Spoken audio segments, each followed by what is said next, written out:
Well, that was amazing. I think I would encourage you to give a round of applause and thanks to our speakers today. I thought they were great.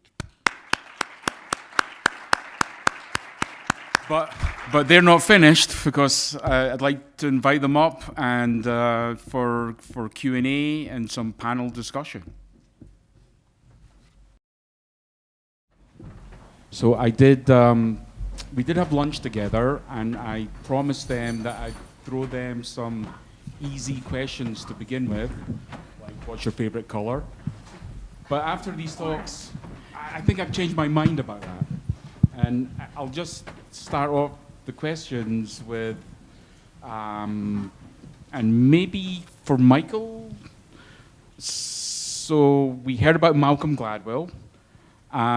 Where do you think the tipping point is going to be for VR acceptance this time around, for this wave? I think it depends on use case. First of all, I think in some ways we're already seeing tipping points in things like training and architecture and places where space manipulation is so important. But in terms of storytelling, I really think what we've always seen in technology adoption around it is that first story that you just can't miss. So, for instance, think about Netflix. I remember covering them at a time when they were still sort of a fuzzy proposition as to whether people were going to adopt that, the streaming component of Netflix. And really what changed that for them was they started to create their own content and that really, and added some content too, that really created this concept of bingeability. And in a lot of ways that had a major effect on the way people perceived what they could do with video streaming. Another example of this is YouTube, which I know even better. And the idea that vloggers would have the kind of power they have in our culture today, even in 2011, so we're talking 5 years after YouTube was founded, and 4 years after it was bought by Google, there were certain kinds of vloggers, like Michelle Phan, for instance, who had a very practical kind of content, how to do makeup applications and those kinds of tutorials. It was seeing that somebody could scale at like millions of views and then millions of followers and then billions of views, literally, that you started to see enough creators to load up on that to create a true phenomenon. So when I started covering YouTube, the pitch from Google was, we have a couple of creators now who are making over $100,000 a year making YouTube videos, which was an interesting concept. They're making millions of dollars now. They have truly, and so I think you have to see content concepts that people really want to consume and create that evangelization of story that leads to tipping points of this that would make people buy all the other elements we were looking at, like the lower cost of headsets and it's easier. I think the Oculus Go is kind of a big deal in that way, and but anytime we can disconnect from the cord, and the backpack's a great example of this too. So all those things are coming. Now we need the story that you cannot miss that will lead to the tipping point in terms of storytelling. When's it going to happen? Well, let's go talk to the storytellers and see if they can convince us. It's hard to guess. Because this isn't a technology question. This is a creativity question. But I'll try. If you think about, say, YouTube again, just for a moment, what made it finally scale in terms of vlogging was already there from very, very early days. People were coming up with this concept in 2005. So let's say that VR has had a real opportunity to create live action entertainment. Let's leave it at that for now, because gaming is a little bit out of my field. Then they've probably been working on this in this iteration for 2 or 3 years. So, and some of them are brilliant people. I interviewed them, I watched them work. They're very, very smart people. So let's say in 2 more years, within the next 2 years, somebody's going to create the story that you must see in VR. I could live with that prediction. That's not a crazy prediction, you know. But it really depends on the creativity of human beings here. Like, that is absolutely essential for storytelling in VR to scale.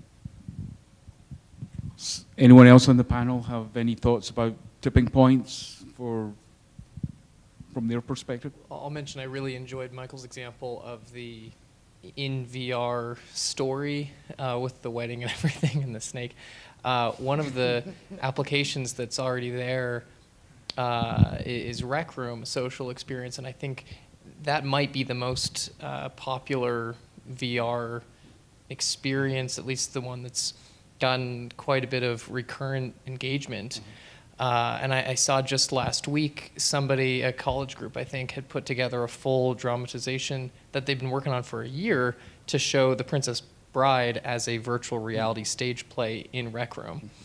And Rec Room is visually very low fidelity. It's not this incredibly immersive experience of computer graphics, but you're there and you're talking with other people and it's fun.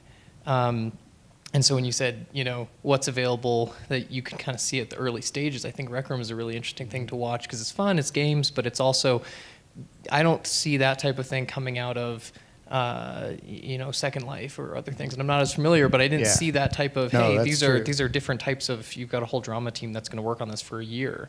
That wasn't really happening before. And then one, like AltSpace is another social VR space, and they're starting to do things like concerts and book groups where you meet in certain spaces, and that gets to the collaboration, on a slightly different level.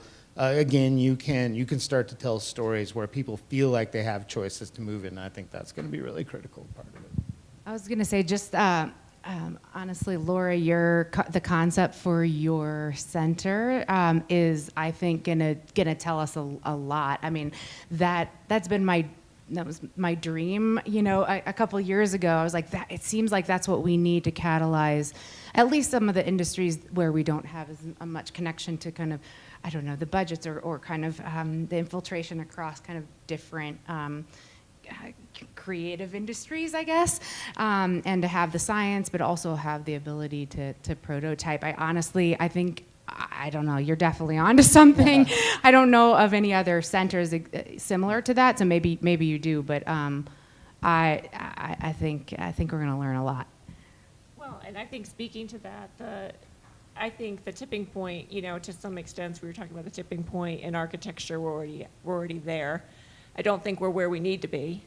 But what we do need is that interdisciplinary collaboration to really push things forward. And as you were talking, Michael, about story space, I thought, well, that's how we educate architects, right? We have them design a building as a narrative, as a spatial narrative. And so there's some really interesting opportunities there. And back when I was an architecture student, it was DreamWorks and Pixar was picking up all the architecture students and design students. And so I think what we need specialists and we need generalists that can work across disciplinary boundaries. And I think that's really what we're hoping to see, through our design center, with those students that are interested in spanning different disciplinary boundaries. It's a place for them to start to explore that. If I may, yeah. So I think ultimately, okay. Timing is a crucial point for adoption, right? So I like the idea of a long fuse, big bang. So this has been a really long fuse. It's been around since the 60s, right? But the timing wasn't right. You didn't have the component parts coming together. So to crystallize this with a story and an example, think of like Henry Ford with the production line, right? Henry Ford did nothing actually new. He just assembled a bunch of parts, right, at the end of the day. And he's quoted as saying, hey, if I was around 5 years ago, this wouldn't have happened, right? And then same thing with Thomas Edison. It took like 80 years before the light bulb went off. So it's really about the timing and the pieces of the puzzle coming together. And I do think we're there. I think the pieces are there. It's just a matter of assembling them in the right way. And once they are assembled, to truly tell the story, right? So from a market adoption perspective, the industry buzz, crossing the chasm, right? How do you go from early adopters to the early majority of the market. We're at early adopters right now. How do we get across that chasm? We take an example across the industry. I mean, let's use Walmart. Walmart VR training as an example. And then tell the story about it. Like, that helps people to see the light and what's capable of VR overall. So I think it's there. We just need to really tell the story, bring the parts together, and have some good use cases and studies to leverage. That's where academia comes into play as well. So, okay, yeah, great, Jay. Does it actually work, though? Do you have the data to support it? It's there now, right? So now we just need to put it all together. Can I ask a technology-related question with maybe some of the people here, just because I'm honestly curious, and I'm not going to be able to ask it well, probably. No, you may not. Yeah, but No, go ahead, go ahead. You are not go the ahead. moderator. So we were talking about rapid prototyping, and that's one thing. But when I was trying to think of the only thing I can, the only analogy I can think of is it possible to create kind of like the Minecraft for, in terms of the architecture of the platform, so that you're not starting over every time. So, and I guess that's a simplistic way to ask it. So maybe if you want to reframe even how I asked it, but do you know what I mean? So you're starting with where you can, not that it reduces kind of, you don't want to plug and play, you don't want to reduce kind of the immersiveness or kind of specificity of the experience, but I honestly am curious, and I don't know from a technical standpoint. Well, I can start. I'm interested to hear Jay's thoughts on this too, of course. Alex Kipman, who's the technical fellow at Microsoft, who invented the HoloLens headset, kind of talks about this, about the transition from where we are now with particularly the software and the world of holograms to what's coming. And I think what it gets to is the virtual world needs to act in certain ways like the real world. So, going from software that you've thought out, and this is where AI and other things come in, where you've thought out every path of what's going to happen. We're going to say, okay, if you do this, then you do this. What you really want is if you have some kind of you have a writing component in VR. Well, you should be able to use that component anywhere. You have a scale component or a teleportation mechanism. The other piece is the 3D models. And this is actually pretty exciting because it's happening a lot quicker than it did, say, when the web first came around. If you kind of back up to the mobile web on smartphones, it was terrible. It brought you to a different server. It was a kind of miniature web. And when Steve Jobs introduced the iPhone, the big thing was this is the real web, right? And it's cross-platform. And since the introduction of more graphics into the web and more 3D into a lot of areas, the standards communities behind how those get put together are making some really good decisions and some exciting decisions right now.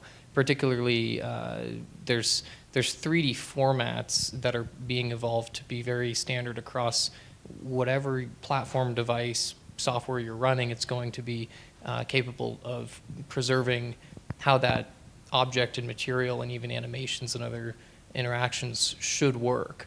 And that's a big challenge. I think there's a lot of startups in VR that have kind of gotten bogged down in the details of just dealing with the data in the first place and coming in and saying, well, how do we get SketchUp to play nice with VR?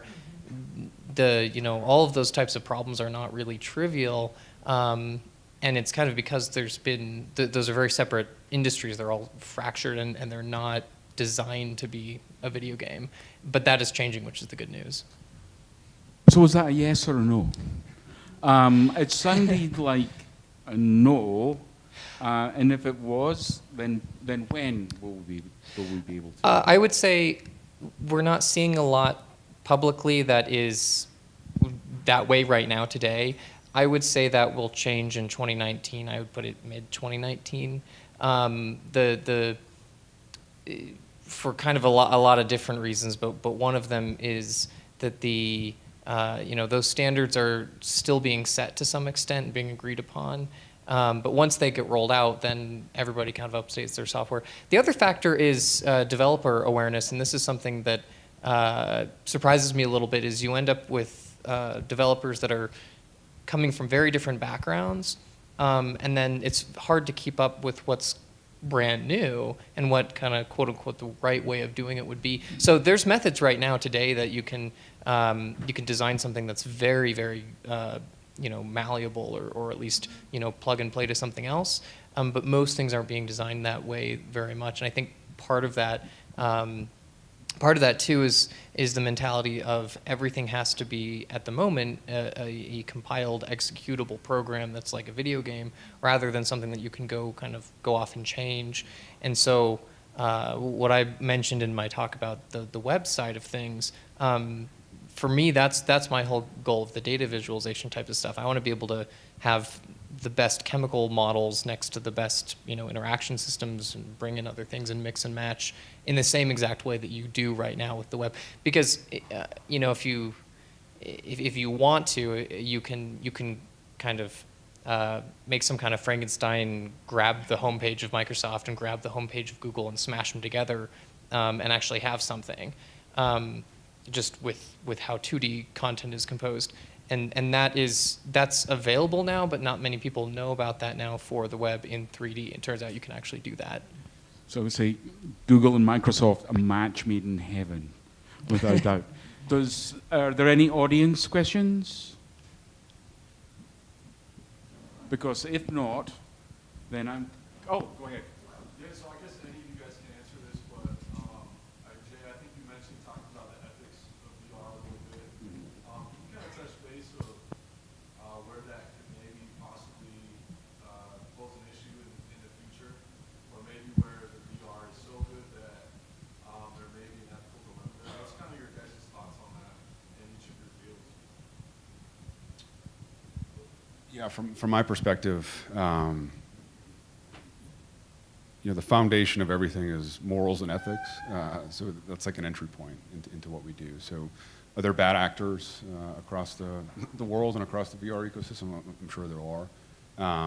But I think ultimately, for really artificial intelligence, I think is where it gets a little nasty. Not so much VR, because VR you're not going to have necessarily completely disrupting people's lives, their livelihood, their jobs, stuff like that, right? So I see it more, doing the right thing from how do we, band together? How do we have the right regulations for stuff like this? Because government's a pain in some regard, but some regulations serve a good purpose. And normally, tech companies, technology outpaces the federal government and what we do as a society overall.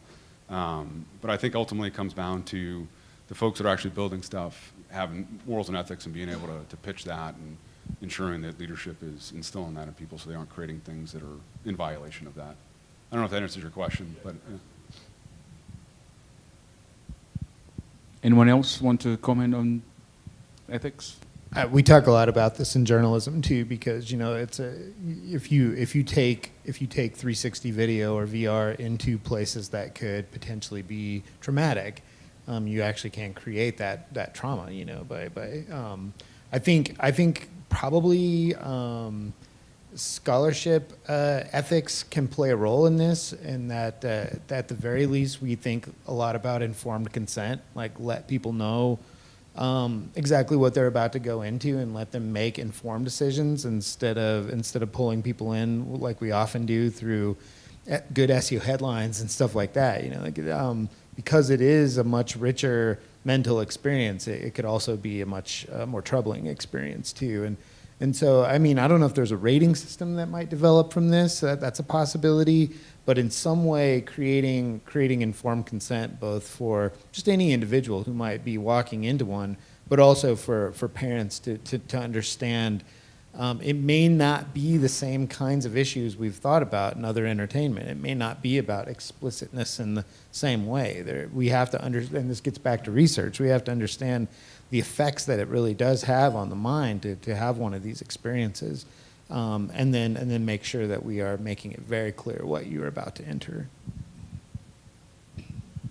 So now I'm going to pick on individuals, and Mimi, I'm going to pick on you. So in terms of mood disorders, drugs or cognitive behavior modification through VR, and should pharmaceutical companies be getting into this space? to the second point, yes, absolutely, and we see some of them are, just because, they understand the kind of the political ramifications of not getting into non-pharmaceutical interventions as a part of their kind of innovation work. So we're just seeing that. I think it's interesting. We'll see which ones have kind of the best motivations, and but I think that'll continue to happen, and that's where it'd be a great PR, kind of pivot, I think. But in terms of mood disorders, so I believe the outcomes will match what we see in research now, where is potentially for certain mood disorders, depression, and some kind of anxiety that pharmaceuticals and or talk therapy or CBT, you're going to see some similar outcomes, and so people have different choices depending on what their kind of favored route is, depending on how they think about care and treatment.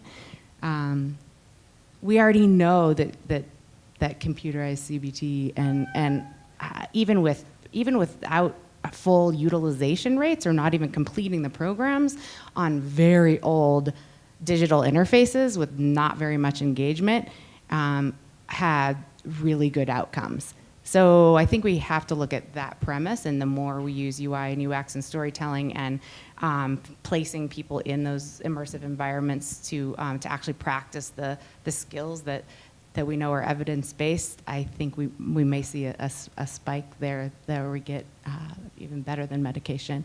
But just to be clear, I'm not anti-medication. Well, I think just coming from the pharmaceutical industry, I think all they look for is efficacy, safety, Right. and profitability. Mm-hmm. They have to be able to monetize it. Sure. And so I would ask the panel, can they think of any other sort of disruptive forces in their particular industries that could come from VR? I think in architecture, it may give the user stakeholder a little bit more of a voice in the design process, potentially, because I think, and there's a tension there, right? Because what we don't, as you become a designer, you have, years and years of expertise, and you can perceive things based on that expertise that a novice person would not. But at the same time, I think that the user is at the mercy of the designer in many ways, that the designer is sort of selling a design and convincing the user that this is the way to go. And users often don't really understand how to look at a drawing or how to look at a model and understand what that's going to feel like. And I think we do get closer in these immersive environments. I mean, we're not there, obviously. I mean, the image that I showed of the Salk Institute, is a great example. Louis Kahn, world-class architect, it's considered, one of the best pieces of architecture in the world, and yet that building didn't function all the way that he thought it would, and in some ways better than, and in other ways maybe not worse than, but certainly differently than he predicted.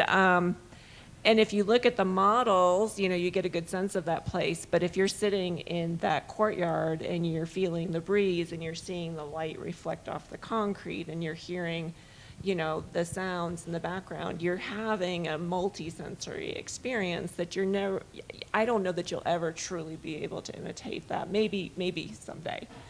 So is that the end of Frank Lloyd Wright type architects pretty much dictating to their customers what they're going to get? I think we're still and it's to some extent the practice is already headed in that direction, where you have the star architects, as we call them, right? And then you have the architects that work with clients, Who actually work with clients. Work with clients, yes. And there's room for both of these types of practitioners, right? Because we have some wonderful projects that get built that are really unexpected, that are really novel, and they're really out there. And were they driven by the client, maybe they wouldn't have been as creative. So I think it's a both and situation.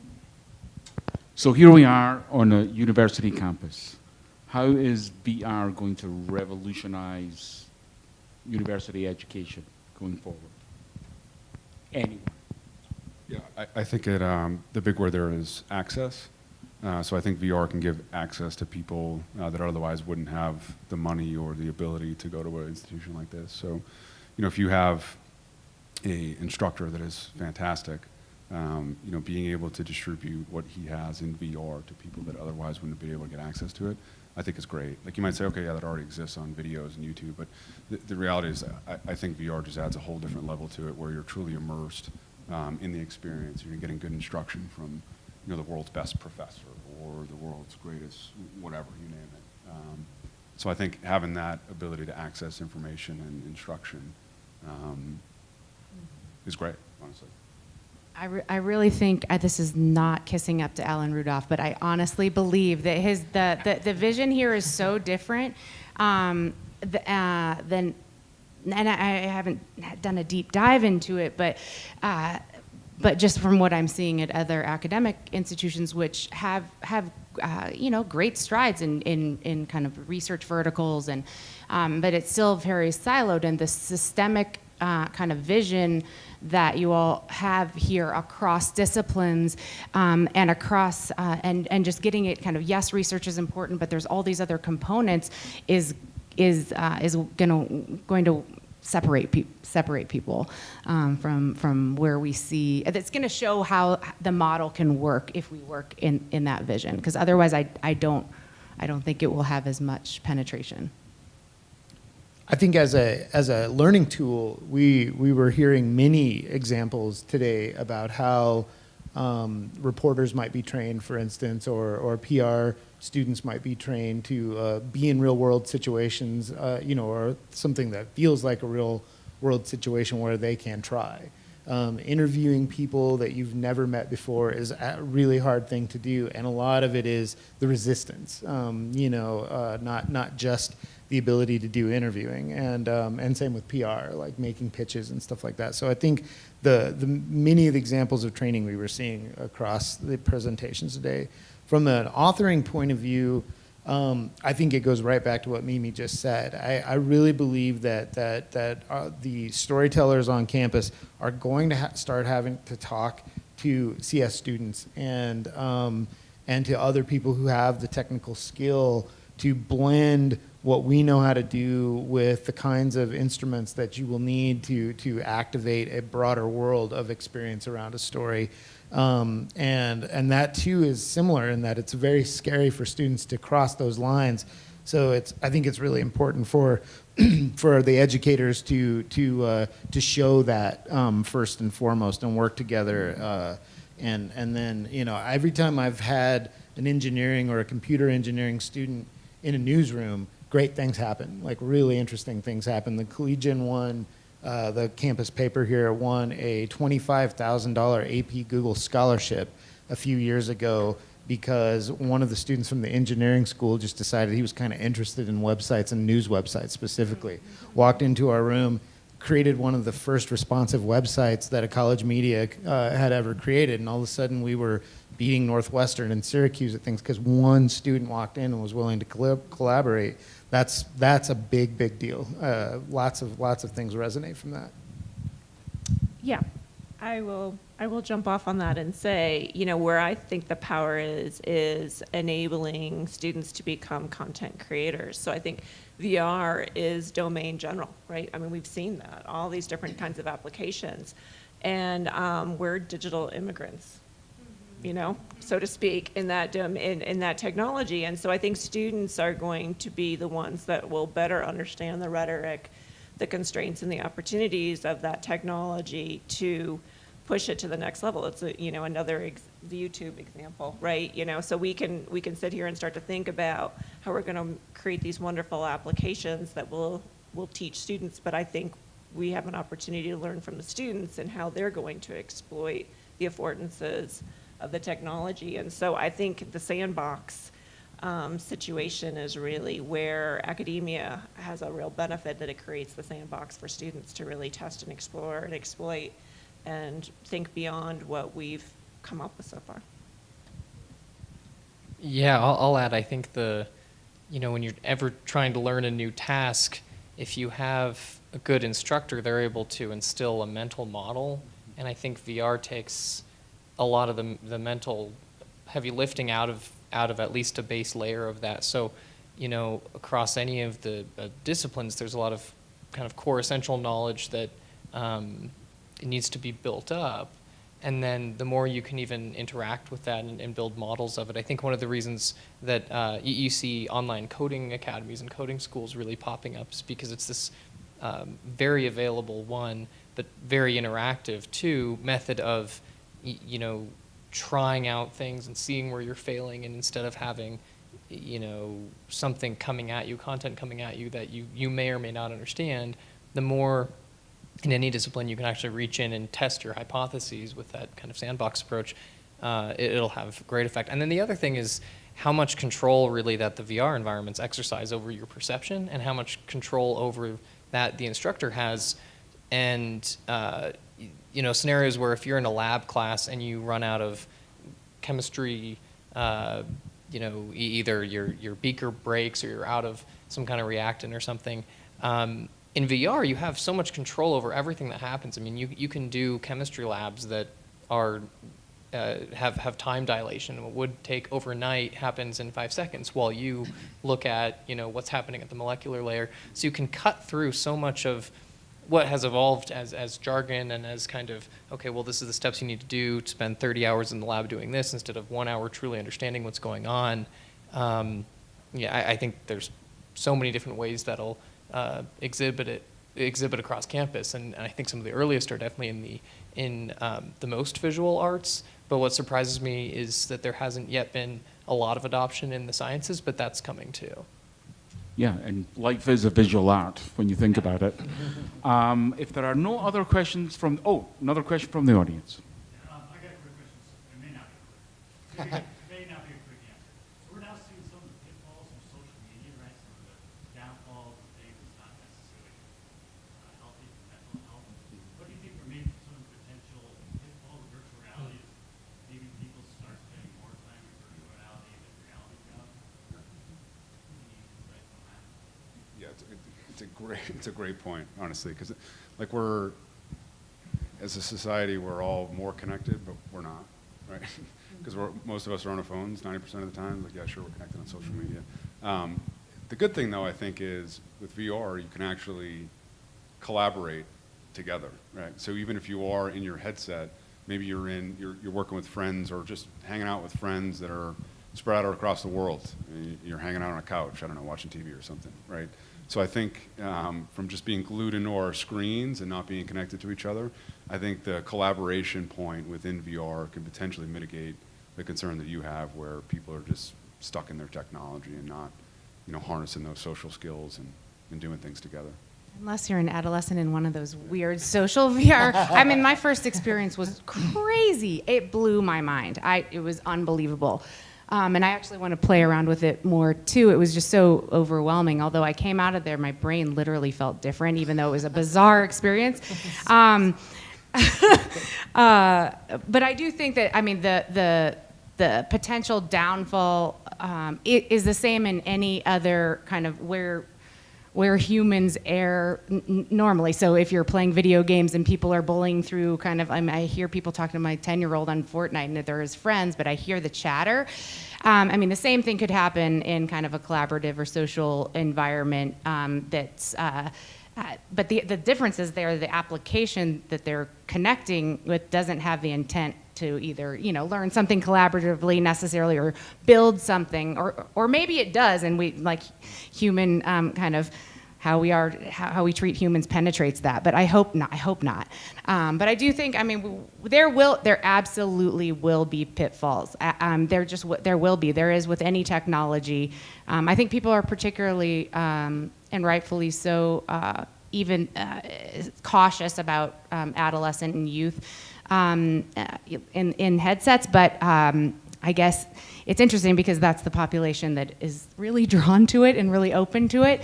So I think in our field, it's more about really understanding guidelines for, we're not even talking, usually it's a 10 to 20 minute intervention, and even the longest ones are less than an hour in time in the headset. So I think it's about potentially limiting the time in the headsets. Well, at the risk of doing something Rowdy Gaines would never do and get out of my swim lane for 1 second. One of the things that I've studied is in social media is that there's a real effect of the gap of coherence between your online self and your offline self and the perceptions within those. I think the potential for that gap is even greater in VR. And I think it's something Right, we because should, your embodied self. Right. That's a great point, actually. I think it's worrisome. Yeah. I mean, all the studies coming out about empathy, some part of them are absolutely incredible. And then the other parts that actually drive some of the behavior change outcomes that we're seeing, which is really hard to do, and VR makes that a little bit easier with persistence. But there is a scary side to that. So one of the things I think that could potentially help with this is connecting some of the visual cues, because this is one of the advantages as you go into VR, social media, some of the visual cues that we have in offline life to let us know how we are affecting somebody. Because I'm not going to say the same things to you offline if I see your face is expressing pain, for instance, when you don't like something you've heard. And that's something that's baked into us from many, many thousands of years of being human. This is such new space. We don't know how to be human in this quite yet.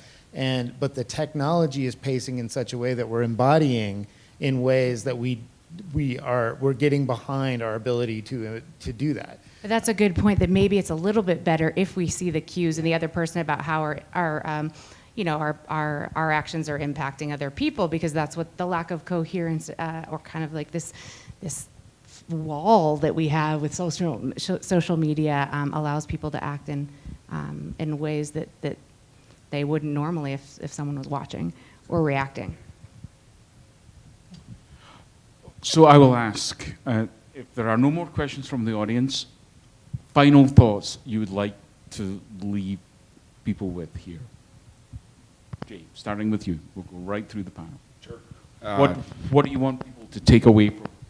Yeah, I think despite all of the negatives that I think we've talked about a little bit, ultimately it does a positive, right? And from a training perspective, I think I'll focus on that specifically. But I think there is a gap in the workforce, and being able to enable people to be more productive through effective, scalable training is absolutely crucial. And I truly believe that VR does play a part there, absolutely, in making people more proficient in their craft. So that's my big thought that I'll leave you with. That is something I'm not prepared for, other than go Rams. But I'll say one thing. I guess it's thinking about breaking down the barriers to creating the kinds of teams, or incentivizing the kinds of teams that need to come together, either in academia or out in the real world, to build the best products or experiences like we've been talking about. We kind of know some of those ingredients, and so any infrastructure barriers to being able to do that or incentivizing that, I think if we can work on that, it's just crossing those lines that sometimes we're not used to crossing, or that we don't even consider because not intentionally, but just we stay in our lane sometimes when we don't need to. In this case, for creativity and use case viability. Well, I really believe, I like being in VR. I actually really enjoy it. And for two of the reasons that I'm surrounded by right now. One, I actually am a complete novice at meditation, and I've never had a more effective meditation experience than I did in some of those apps on VR. And also because there is this experience of space that is real. And so I do think it's a very exciting space. And ultimately, while I am a journalist and constantly in a state of skepticism, I do also believe in human creativity and ingenuity. And I do think many, many good things are going to happen in this space. And I'm excited. As the kids like to say, I'm there for it. You know what? A lot of people have gotten hopeful. Excited because of kind of negative rhetoric around whatever issue you want to, we're facing these days. But it's been interesting. There's been this convergence of interest because it is, I don't know, there's something exciting and creative and hopeful about it that I don't think is just for those of us that are kind of steeped in it. I also like VR. I love VR. I just think it's fun. But it's another tool, and every time we have a new tool, it changes our perceptions and it changes our abilities and it changes the way that we perceive the world, especially when we're thinking about designing with things. And I think that VR is another tool that's got a real powerful potential because of the way that it allows us to expand our experiences beyond real world constraints. And I really think that that's really the power of it right there, that it can unleash our imagination and allow us to experience things in a way that we have not before now been able to experience in an immersive way.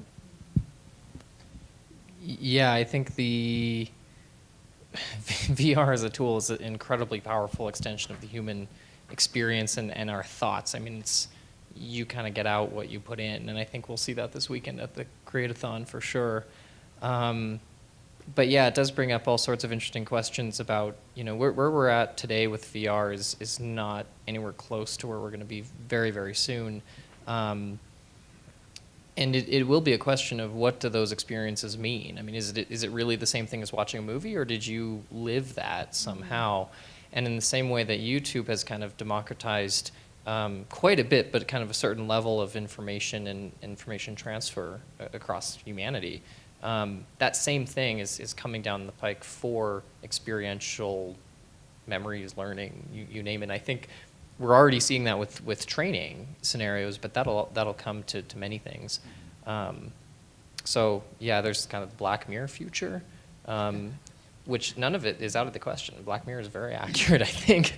And then there's also the other side, but I think with any technology we'll see a lot of both, and I hope we can help guide the other side, the good side. I think it'll be easiest to do it in training, though, to show the stories, even though they might not be as powerful. But there's absolutely no doubt that we spend way too much, of our budgets on training that's ineffective and didactic in nature only and not experiential across every single industry. And so, if it was going to blow up anywhere first, I think in very specific clinical interventions, it's going to be slower, as it should be. But there's other ways to think about it in the health and wellness zone around mindfulness and kind of supportive kind of patient experience tools that will happen before. Do I think it's going to change every clinical intervention in mental health? Absolutely not. But where it does, it's very, very useful. Great. Well, I'd like to thank the panel for speaking today. I have enjoyed every minute of it. And I thank you for attending. I think this is a great kickoff to the weekend. Great start, and thanks again.